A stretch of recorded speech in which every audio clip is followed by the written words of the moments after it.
Well, you guys are busy in the weather department tracking storms with all of your tools to help. Yes, we are very busy, and one of the concerns that we had, and we're seeing it right now, is just once these storms got going, that they're going to become intense very quickly. So over the matter of about 15 to 30 minutes, you get what barely seems like a thunderstorm to a big storm that's 40, 50,000 feet tall, and it's producing hail.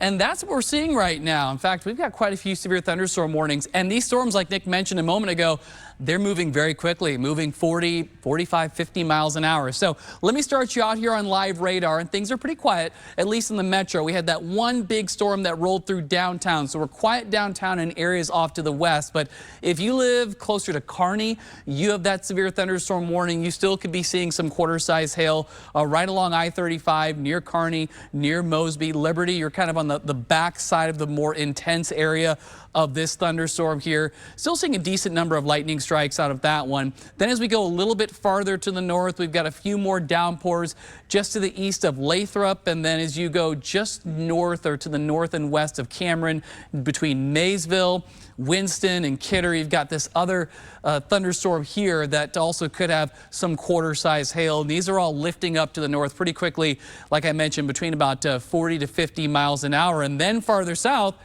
we have some more thunderstorms popping up too, and Nick was talking about heading towards these storms. We've got a couple on the Kansas side, one just south of Osawatomie. This will be heading your way.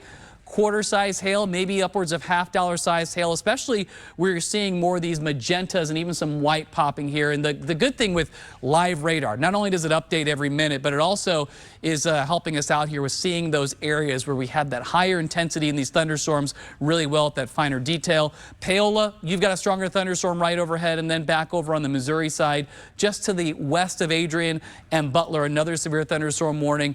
And I would say that's going to be that hail threat is the #1 threat with these storms that we are seeing right now.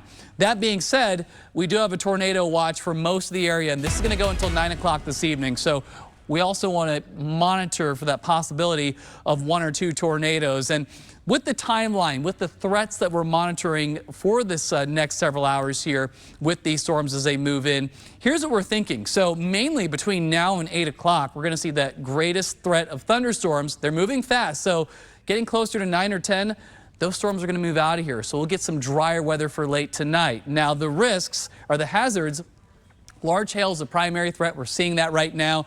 Damaging wind, that'll also be a medium threat. The tornado threat's a lower threat, but we do have that tornado watch. We do have some of the parameters there where a few storms could possibly produce tornadoes. So those are the threats that we're monitoring for as we head through the evening. Thankfully, with this timeline, we'll see these storms start to wind down by our late evening hours. In fact, here's 6 p.m. That threat starts pushing east of the metro, closer to Sedalia and Clinton there at 8 o'clock. And then even you start drying out by about 9 or 10 this evening. So quieter weather for tonight, and looking ahead on our 9-day forecast tomorrow, it's going to be a great day. We're going to move these storms out of here. We'll get more sunshine. It's going to be warm again. Highs will be back in the lower 80s. So maybe if you have some cleanup to do or some yard work, tomorrow will be a great day for that. A warm afternoon there, not too windy either.